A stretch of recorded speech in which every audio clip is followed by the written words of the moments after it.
গেল এক দশক ধরে বাংলাদেশের সবচেয়ে আলোচিত আলেমদের একজন মাওলানা মিজানুর রহমান আজহারী খুব অল্প বয়সে তিনি বিপুল জনপ্রিয়তা পেয়েছেন এবং তার মাহফিলগুলিতে লাখ লাখ মানুষ জড়ো হয়। বিশেষ করে তরুণ প্রজন্মের কাছে তিনি খুবই জনপ্রিয়।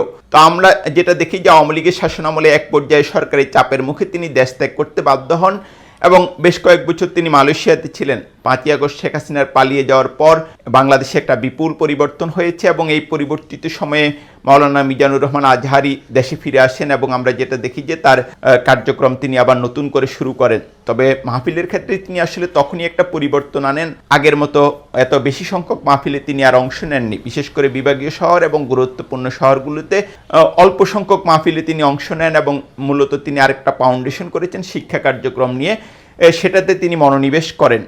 কিন্তু এসব মাহফিলও আমরা যেটা দেখি যে লাখ লাখ মানুষ জড়ো হতে থাকেন এবং আগের মতোই তরুণ প্রজন্মের কাছে মাওলানা মিজানুর রহমান আজহারী খুবই জনপ্রিয় থাকেন।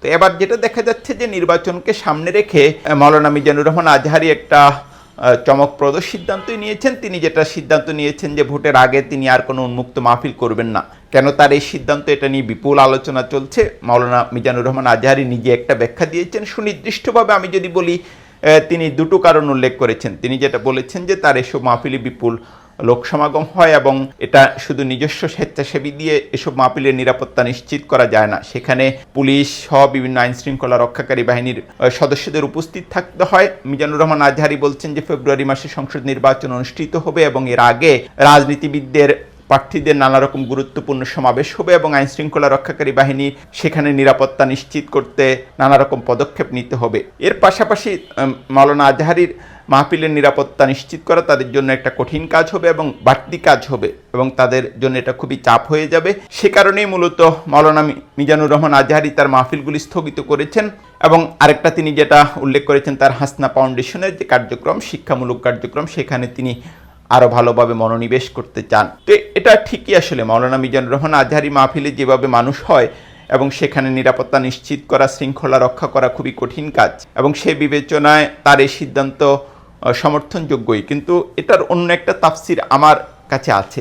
আমি যেটা মনে করি যে এটা আসলে মাওলানা মিজানুর রহমান আজহারী এক ধরনের নির্বাচনী ময়দান থেকে নিজেকে প্রত্যাহার করে নিয়েছেন এবং বিতর্ক মুক্ত থাকতে চেয়েছেন। তাকে নিয়ে যেন কোনো বিতর্ক তৈরি না হয় সেটা নিশ্চিত করার জন্যই আমার নিজের ধারণা যে তিনি এই মাহফিলটা স্থগিত করেছেন। আপনাদের নিশ্চয়ই মনে আছে যে গত বছর একটা মাহফিলে তিনি বলেছিলেন যে একদল খেয়ে গেছে, আরেক দল খাওয়ার জন্য অপেক্ষা করছে, এরকম একটা কথা বলেছিলেন এবং এটা নিয়ে তখন বিপুল আলোচনা হয়েছিল। বিএনপির বেশ কয়েকজন নেতা এটা নিয়ে প্রতিক্রিয়া জানিয়েছিলেন।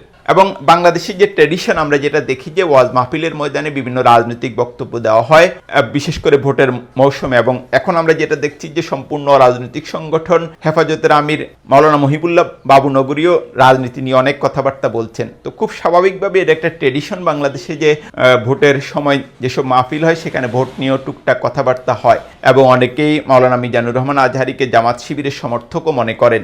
এই প্রেক্ষাপটে আমার কাছে যেটা মনে হয়েছে, মূলত ভোটের আগে মাওলানা মিজানুর রহমান আজহারী তাকে নিয়ে যেন কোনো বিতর্ক তৈরি না হয় সেটা নিশ্চিত করার জন্যই তিনি এই সময়কার মাহফিলগুলি স্থগিত করেছেন। এবং অনেকটা তিনি নিজে প্রার্থী নন, তিনি নিজে কোনো দলের প্রচারকও নিজেকে বলেন না, কিন্তু আমরা যেটা দেখছি যে ভোটের যে মাঠ বা ভোটের যে ময়দান সেখান থেকে তিনি নিজেকে প্রত্যাহার করে নিয়েছেন। দেখা যাক মাওলানা মিজানুর রহমান আজহারীর এই সিদ্ধান্ত তাকে কতটা বিতর্কমুক্ত রাখতে পারে।